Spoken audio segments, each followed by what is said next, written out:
So welcome back to the channel friends to you on the common man's club. और इस video में हम देखने वाले हैं रिसेशन के बारे में। जो यूएस प्रेसिडेंट ने टैरिफ वगैरह लगाया है तो इसके कारण यूएस में रिसेशन आने की संभावना है, ऐसी बताई जा रही है। और केवल वहाँ ही नहीं बल्कि हर जगह ही रिसेशन कंट्रीज में आने का, succeeding recession one country leading to another, ऐसा आने का संभावना है। तो जरा देखिए, अब कहीं भी कोई सा भी न्यूज़पेपर या सोशल मीडिया या कोई सा भी इंटरनेट पे न्यूज सर्च करिएगा ना, तो आपको हर जगह दिखा दिखे। ये द हिंदुस्तान टाइम्स ने लिखा है, द वीक ने लिखा है, एनडीटीवी ने भी लिखा है, टाइम्स नाउ ने लिखा है। मतलब ये वर्ड जो है ना, रिसेशन आपको इतना ज्यादा मिल रहा है कि पता नहीं क्या जैसे होने वाला है। जरा जानने की कोशिश करेंगे हम लोग कि रिसेशन के बारे में। ठीक है। ये मतलब हर न्यूज चैनल में आपको कहीं भी आप देखिए तो इकोनॉमिक रिसेशन रिसेशन रिसेशन, मतलब इतना कॉमन हो गया। तो ये जरूरी होता है कि आप जानें कि रिसेशन आखिरकार है क्या। इतना जो न्यूज में सर्कुलर हो रहा है कि रिसेशन के बारे में, तो क्या होता है रिसेशन। तो चलिए इस वीडियो को शुरू करते हैं, लेकिन उसके पहले हम आपको रिक्वेस्ट करेंगे कि please subscribe and like and share to my channel, so that इससे मेरे को और थोड़ा मोटिवेशन मिले और आपके लिए इस तरह के इंपॉर्टेंट कंटेंट्स बना करके लाता रहूं। ओके। सो इसको बताने से पहले मैं आपको ये एक टेबल के थ्रू मैं बताना चाहूंगा आपको। सबसे इंपॉर्टेंट बात, जीडीपी के बारे में आप लोग जानते ही होंगे, इतना तो सब कोई जानता है कि जीडीपी क्या होता है। नहीं भी अगर आप जानते हैं तो सिंपल शब्दों में मैं आपको बता दूं। जीडीपी बेसिकली किसी भी कंट्री का ना इकोनॉमिक कंडीशंस को बताता है, उस क्वार्टर में या उस ईयर में कितना उत्पाद हुआ। ग्रॉस डोमेस्टिक प्रोडक्ट कहते हैं, जीडीपी का फुल फॉर्म है, हिंदी में कहते हैं सकल घरेलू उत्पाद। मतलब कि उस देश के लोगों ने उस देश के रीजन के अंदर में कितना इकोनॉमिक एक्टिविटी करके मॉनेटरी टर्म्स में, पैसे के टर्म्स में कितना उत्पादन किया। तो जीडीपी अगर आपको पता है तो हम आगे बढ़ते हैं। इस टेबल पर ध्यान थोड़ा आपका आकर्षित करना चाहता हूं मैं, और जरा बताना चाहता हूं कि देखिए कि इसमें चार क्वार्टर्स में फाइनेंशियल ईयर को डिवाइड किया जाता है। तीन तीन महीने का एक एक क्वार्टर है। पहला क्वार्टर जो होता है वो अप्रैल टू जून चलता है। दूसरा क्वार्टर होता है जून जुलाई टू सितंबर। इस तरह से चारों क्वार्टर्स होते हैं। Financial year ending, by the way, हमारे देश में जो है ना, new financial year April month से चालू होता है और मार्च में जाके एंड करता है। ठीक है। बाकी कंट्रीज में कैलेंडर ईयर के हिसाब से होता है। खैर वो बाकी बात होगी। अब यहाँ पे डेटा पर ध्यान देते हैं। देखिए पहला वाला कॉलम आप देखिए, फर्स्ट कॉलम में जहां भी आप देखेंगे कि यहाँ पे जीडीपी 3.5% है, किसी भी कंट्री की होगी। फॉर एग्जांपल मान लीजिए, किसी एक कंट्री की नहीं कह रहा हूँ, एक डेटा मैंने समझाने के लिए बस लिया है आपको। 3.5% यहाँ पे डेटा जीडीपी रहा। सेकेंड क्वार्टर में जीडीपी हो गया 4%। नेक्स्ट क्वार्टर में हो गया 4.2% और फोर्थ क्वार्टर में हो गया 4.5%। एक कॉमन चीज जो आप यहाँ ऑब्जर्व कर सकते हैं ना, जीडीपी क्वार्टर वाइज जो है वो इंक्रीज किया है। जीडीपी क्या हुआ, इंक्रीज किया है। देखिए 3.5 से 4 हुआ, 4 से भी बढ़ गया 4.2 हुआ, 4.2 से बढ़ के 4.5 हुआ। ऐसा जो कंडीशन हो ना, जब जीडीपी हर क्वार्टर में बढ़ता है, उस इकोनॉमी को हम कहते हैं ग्रोइंग इकोनॉमी। क्या कहते हैं, ग्रोइंग इकोनॉमी कहते हैं उसको। केवल यहाँ पे ध्यान दीजिए आप, और कहीं नहीं। यहाँ जो बता रहा हूँ मैं, केवल इस पर ध्यान देना है। तो जीडीपी किसी भी देश का क्वार्टर वाइज जब बढ़ता रहे तो उसको कहते हैं GDP is growing at an increasing rate. और उस इकोनॉमी को हम क्या कहेंगे, ग्रोइंग इकोनॉमी। उसका एम्प्लॉयमेंट पे क्या प्रभाव पड़ेगा वो बाद में बताऊंगा। पहले ये सारे ही जो चार टेबल्स मैंने बता रखे हैं वो मैं समझाने की कोशिश करता हूं। अब देखिए April to June quarter one, second condition में देखिए 4.5% किसी की जीडीपी थी, किसी भी कंट्री की for that matter, not any particular. 4.5% GDP थी जो घट के हो गई 4.2%। फिर वो घट के कितनी हो गई 4%। और फोर्थ क्वार्टर आते आते 3.5%। तो यहां आप देख सकते हैं कि जीडीपी क्या है, कंटिन्यूअसली कम हो रही है। जैसे ही आप इस क्वार्टर से नेक्स्ट क्वार्टर में गए 4.2% हुआ, फर्दर कम हुआ और कम होता गया। जब भी जीडीपी इस प्रकार से, जब किसी भी इकोनॉमी का कम होता है ना, उसको कहते हैं कि इकोनॉमी में स्लो डाउन आ गया है। उस पर्टिकुलर इकोनॉमी में क्या आ गया है, slow down of the economy. GDP is increasing but it is increasing at decreasing rate. GDP is going down, मतलब जीडीपी बढ़ तो रहा है, देखिए जीडीपी है पॉजिटिव, लेकिन वो डिक्रीजिंग रेट पे है, उसका रेट कम हो गया है। तो ऐसे कंडीशन को हम कहते हैं slow down of the economy. मुझे पता है आप रिसेशन समझने के लिए इंतजार कर रहे हैं, लेकिन थोड़ा आप इसको एक बार समझ लीजिएगा, रिसेशन इतना बेहतरीन समझ में आ जाएगा आपको, आप उसको रियल लाइफ में इस्तेमाल कर सकते हैं। इसलिए पहले इस पर ध्यान देते हैं। ओके, थर्ड कॉलम पर ध्यान दीजिए। देखिए थर्ड कॉलम में क्या है ना, इसमें जीडीपी नेगेटिव थी। फर्स्ट क्वार्टर की जीडीपी नेगेटिव थी, -2%। ठीक है, -0.2%। सेकेंड क्वार्टर की थोड़ी सी पॉजिटिव हुई, थर्ड क्वार्टर फिर से नेगेटिव हो गई, फोर्थ क्वार्टर फिर से थोड़ी सी पॉजिटिव हुई। ऐसा जो कंडीशन होता है ना, एक क्वार्टर नेगेटिव, दूसरा क्वार्टर पॉजिटिव, फिर नेगेटिव पॉजिटिव, मतलब ना ऊपर जा रहा है ना नीचे जा रहा है, तो उसको कहते हैं स्टैग्नेंट हो जाना, रुक जाना। तो ऐसी इकोनॉमी को कहते हैं स्टैग्नेटिंग इकोनॉमी। की इकोनॉमी जो है वो रुक सा गया है, बढ़ नहीं रहा है। मतलब कि ग्रोथ ऑलमोस्ट जीरो है। ग्रोथ कितना है? ऑलमोस्ट जीरो है। अब एक क्वार्टर में बढ़ा, दूसरे क्वार्टर में गिर गया, तो क्या ही फायदा हुआ? तो उसको हम क्या बोलेंगे? उसको बोलेंगे हम जीडीपी जब बढ़ता है और कमता है, बढ़ता है फिर कमता है, उसको बोलते हैं स्टैग्नेटिंग इकोनॉमी। ओके, अब फोर्थ कंडीशन देखिए जिससे आपको रिसेशन शब्द का आंसर मिलेगा, बहुत बेहतरीन, अब समझने में इजी होगी। किसी भी दो क्वार्टर में ना जब जीडीपी निगेटिव हो जाए, ऐसे कंडीशन को कहते हैं रिसेशन आ गया उस इकोनॉमी में, रिसेशन का कंडीशन हो गया है। ठीक है, ऐसे को कहते हैं negative growth rate for any two successive quarter को कहते हैं recession.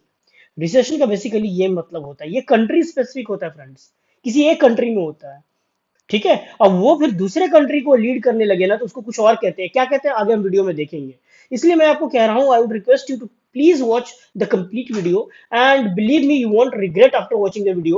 You will get new things to learn. अगर आप इकोनॉमिक्स बैकग्राउंड से तो वेल एंड गुड, नहीं है फिर भी आपको बहुत कुछ सीखने को मिलेगा। ये चीज जो है ना आपको बहुत हेल्प करेगा किसी भी चीज को न्यूज़पेपर एनालिसिस करने में, या कोई न्यूज़पेपर के अलावा टीवी चैनल्स पे कोई डिबेट चल रहा होता है, उसको समझने में बहुत ही सहूलियत होगी। सो please bear with me, and I would request you to please subscribe, like and share my channel. Okay, so आगे बढ़ते हैं, इसका एम्प्लॉयमेंट पे क्या प्रभाव पड़ता है। देखिए ये टेबल में मैंने ये तो बता दिया किसी कंट्री का चार क्वार्टर का चार कंडीशंस है। पहला क्वार्टर में क्या हुआ, सेकंड क्वार्टर में क्या हुआ, थर्ड क्वार्टर में क्या हुआ, ये मैंने आपको बता दिया, and so on and so fourth. Okay, और ये चार कंडीशन में आपने देखा कि पहला कंडीशन ये हुआ कि इसमें ग्रोइंग इकोनॉमी है, क्योंकि उसकी जीडीपी कंटिन्यूअसली बढ़ती गई। ठीक है, ये ग्रोइंग इकोनॉमी थी। फर्स्ट वाला कंडीशन से आपको पता लगा कि वो एक ग्रोइंग इकोनॉमी है। सेकंड कंडीशन में जब जीडीपी जो है वो धीरे धीरे कम होता जाए चारों क्वार्टर्स में, माने पिछले क्वार्टर से की तुलना में कम हो जाए, तो उसको कहेंगे कहेंगे GDP is growing at decreasing rate. ठीक है, जीडीपी इंक्रीज कर रहा है लेकिन स्लो डाउन इन इकोनॉमी आ गया है। GDP is increasing but at decreasing rate. Okay, third condition ये आता है फ्रेंड्स, थर्ड कंडीशन में कि एक क्वार्टर में जीडीपी बढ़ेगा, दूसरे में कम होगा, फिर बढ़ेगा फिर कम होगा।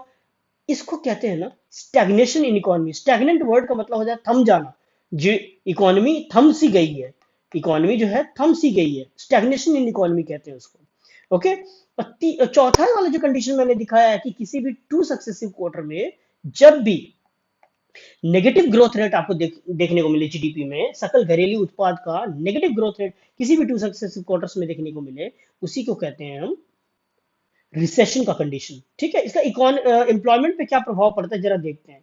पहला कंडीशन जो ग्रोइंग इकोनॉमी है उसमें ऑब्वियसली एम्प्लॉयमेंट अपॉर्चुनिटीज जो है बढ़ेंगी। एम्प्लॉयमेंट अपॉर्चुनिटीज ईओ जो है वो बढ़ेंगी, पहला वाला कंडीशन में। अच्छा, दूसरा कंडीशन क्या है जिसमें इकोनॉमी में स्लो डाउन आ गया है, उसमें क्या होगा? उसमें होगा एम्प्लॉयमेंट अपॉर्चुनिटीज थम सी जाएंगी, स्टैग्नेंट हो जाएंगी, मतलब नई नौकरियां बनेंगी नहीं। इसमें क्या है ना, हरे वाले कंडीशन वन जो मैंने आपको बताया है, इसमें नई नौकरियां बनेंगी। ठीक है, अगर पहले क्वार्टर में मान लीजिए किसी भी इकोनॉमी में 2 लाख नौकरियां थी, तो उसके अगले क्वार्टर में जाके ये कहीं 2,10,000 नौकरियां हो जाएंगी। मतलब नौकरियां बढ़ी, एम्प्लॉयमेंट अपॉर्चुनिटीज बढ़ी। ठीक है, लेकिन अगर आप एक स्लो डाउन इकोनॉमी की बात करें, तो उसमें 2,000 नौकरियां अगर थी, तो अगले क्वार्टर में जाकर भी वो लगभग 2,000 नौकरियां ही रहेंगी। मतलब नौकरियां बढ़ेंगी नहीं। इसको कहते हैं stagnant, slow down in economy. अब समझते हैं स्टैग्नेशन इन इकोनॉमी में नौकरियों पे क्या प्रभाव पड़ेगा। उसमें होगा कि आपकी जो नौकरियां जितनी थी वो कम होने लगेंगी, उल्टा बढ़ेंगी तो नहीं, वो उल्टा कम होने लगी। स्टैग्नेशन, स्टैग्नेटिंग इकोनॉमी में ये होगा, थम जाएगी जो इकोनॉमी में ये होगा कि एम्प्लॉयमेंट अपॉर्चुनिटीज जो है उल्टा कम होने लगेंगी। मतलब कि 2 लाख नौकरियां अगर थी, 2 लैक्स जॉब थे, वो कम होके 1,50,000 रह जाएंगी। इस तरह का कुछ नंबर होगा, इससे कम होगा नेक्स्ट क्वार्टर में। मतलब कि नौकरियां अगर हर क्वार्टर में कम होगी तो आप सोचिए बेरोजगारी बढ़ने से कितना और chaos, political chaos whole country में हो सकता है। तो ये स्टैग्नेटिंग इकोनॉमी में ये है। आप अगर इसमें देखेंगे कि एम्प्लॉयमेंट अपॉर्चुनिटी तो कम हो रही है, इसमें कंडीशन कुछ और हो रहा है। एम्प्लॉयमेंट अपॉर्चुनिटी तो कम हो रही थी, ठीक है, हर साल। इसमें एम्प्लॉयमेंट अपॉर्चुनिटी और भी ज्यादा गिरेंगी, decline in employment opportunity and people would lose job. देखिए बेसिकली किसी कंट्री में ना 2 लाख नौकरियां अगर रोजगार क्रिएट हो रहा है हर क्वार्टर में, इसका मतलब ये नहीं कि 2 लाख के 2 लाख लोग वहां पे अवेलेबल है जॉब लेने के लिए। हो सकता है वहां पे 1,90,000 ही को ही जॉब पसंद आ रही हो, ले रहे हो। यूएस की बात कर लो तो बाकी 10 लाख आपके पद ऐसे खाली जाएंगे मे बी, है ना, ऐसा हो सकता है कंडीशन। लेकिन अगर वो रोजगार के अवसर ही कम होने लग जाए, ठीक है, तो उसको हम कहेंगे, ऐसे कंडीशन को हम कहेंगे क्या, कि पहले 2 लाख नौकरियों का अवसर होता था लेकिन अब अवसर ही कम होने लगे। अब 2 लाख से वो 1.5 लाख हुए, 1.5 लाख से और 1 लाख हुए, 1 लाख से 50,000 हो गए। मतलब लोग जो नौकरी में ऑलरेडी लगे थे, 2 लाख तो हमारे पास नौकरियां थी, लेकिन 2 लाख नौकरियों में से 1,90,000 ने एक्सेप्ट किया था एम्प्लॉयमेंट अपॉर्चुनिटी को। अब कंपनीज ये कह रही कि हमारे पास कामकाज नहीं है, हमारे पास नए ऑर्डर्स आ नहीं रही हैं, तो हम 1,90,000 की जगह हम 1 लाख लोगों को ही नौकरी पे रखेंगे, बाकी 90,000 भाग जाओ, बेरोजगार हो गए। मतलब इसमें बेरोजगारी जो है ना बहुत ज्यादा बढ़ेगी रिसेशन के कंडीशन में। सो ये होता है रिसेशन का कंडीशन, ठीक है। और देखिए अब एक कंट्री का, किसी एक पर्टिकुलर कंट्री का ना, अगर किसी एक पर्टिकुलर कंट्री का ना अगर रिसेशन कंडीशन दूसरे कंडीशन कंट्री में ट्रांसफर होता है, मान लीजिए यूएसए का जो रिसेशन था चाइना को ट्रांसफर हो गया, ऐसा हो सकता है एक कंट्री, क्योंकि देखिए ग्लोबलाइजेशन का युग है, हर कंट्री एक्सपोर्ट इंपोर्ट पे डिपेंड करती है। एक कंट्री में रिसेशन हुआ दूसरे में भी आ सकती है, दूसरे में हुआ तो तीसरे में भी आ सकती है, तीसरे में हुआ तो चौथे में भी जा सकती है, और ये बढ़ती ही जा सकती है, कहीं भी रिसेशन रुकने का नाम नहीं ले सकती, बढ़ सकती है। तो ऐसा जो कंडीशन हो कि एक कंट्री का रिसेशन दूसरे कंट्री में बढ़ जाए, दूसरे का तीसरे में बढ़ जाए, और मोर देन वन कंट्री, बड़े इकोनॉमीज में अगर रिसेशन का कंडीशन हो, उसको हम कहते हैं डिप्रेशन। मतलब the moment negative growth of one country leads to negative growth in another country, it is called depression. Depression का यही मतलब होता है। अब डिप्रेशन शब्द बहुत कम आप अभी आपने सुना होगा, लेकिन कभी कभी न्यूज में सुनते हुए कि the great economic depression, the great economic depression जो 1929 में आया था, क्या था, तो यही था, एक जगह पे शुरू हुआ रिसेशन का कंडीशन, दूसरे कंट्री में गया और सारे के सारे मेजर कंट्रीज में आ गए। तो इसको कहते हैं रिसेशन का वर्स्ट कंडीशन को हम डिप्रेशन कहते हैं, ठीक है। देखिए ये उदाहरण के तौर पे मैंने आपके लिए ले रखा है ऑलरेडी यहाँ पे कि 1929 एंड 1933 में USA, Europe, Japan, all major economies went into negative growth, and that negative growth led to the great depression, right. उसी को हम लोग ग्रेट डिप्रेशन कहते हैं। तो आज हम लोगों ने क्या समझ लिया, हम लोगों ने समझ लिया कि रिसेशन क्या चीज होती है, डिप्रेशन क्या चीज होती है। तो ट्रम्प साहब जो कर रहे हैं ना, तो उस पे जो इकोनॉमिस्ट का बयान आता है कि ये कंट्री को रिसेशन में ढकेल देगा, तो कुछ और नहीं, ये यही होने वाला है। ऐसा उनका कहना है कि बाय द एंड ऑफ 2025, 2025 का अंत होते होते रिसेशन यूएसए में आएगा, यही वो लोग मीन करते हैं। तो रिसेशन का यही मतलब हुआ है। Okay, okay. सो अब हम कुछ और एग्जांपल्स लेते हैं रिसेशन का, कि देखिए ग्रीस में रिसेशन आया था फ्रेंड्स 2012 में, ठीक है। ग्रीस में ही नहीं बल्कि सारे के पिग्स में ही आया था। पिग्स बाय द वे सुअर नहीं होता है, पिग्स का मतलब होता है Portugal, Italy, Ireland, Greece and Spain, ठीक है। पिग्स का मतलब सुअर नहीं होता, ये पिग्स का मतलब ये कंट्रीज है जिनमें आया था रिसेशन। कब आया था, 2008 में आया था। और ये यूरोजोन क्राइसिस आने के कारण और ज्यादा ये इंटेंसिफाई हो गया रिसेशन। तो मैप पे एक बार मैं आपको दिखा दूं ये कंट्रीज है कहाँ पे, ताकि थोड़ा सा अंडरस्टैंडिंग में ज्यादा ज्यादा ही क्लियरिटी हो जाए। ओके। सो देखिए, ये है बेसिकली ग्रीस यहाँ पे, स्पेन यहाँ पे है, ये पोर्चुगाल है, ये छोटा सा देख रहे हो ना आप, ये पोर्चुगाल है, ये है स्पेन। ठीक है। आयरलैंड यूके का पार्ट है, यहाँ यूके है। इटाली तो आप सब जानते हो, दिस इज इटाली। सो ये सारे के सारे कंट्रीज में ही 2008 और 10 में आया था वो रिसेशन। और लेकिन ये डिप्रेशन में तब्दील नहीं हुआ। उम्मीद करते हैं कि आगे भी डिप्रेशन में तब्दील ना हो और लोगों के रोजगार और नौकरियां बची रहें, और ये जो समस्या ट्रम्प साहब ने खड़ी करी है वो सॉल्व हो जाए। वो उनके इकोनॉमी के लिए तो लॉन्ग रन में बढ़िया है, क्योंकि यहाँ मैन्युफैक्चरिंग होगी, उनके यहाँ लॉन्ग टर्म में अच्छा फायदा देने वाला है। लेकिन इन शॉर्ट टर्म यूएसए में क्या करेगा कि इन्फ्लेशन को बढ़ाएगा। यूएसए में इन्फ्लेशन को ये बहुत ज्यादा बढ़ाएगा। So that's all the end of the video guys. I would request you to please subscribe, like and share to my channel. Thank you so much and have a nice day.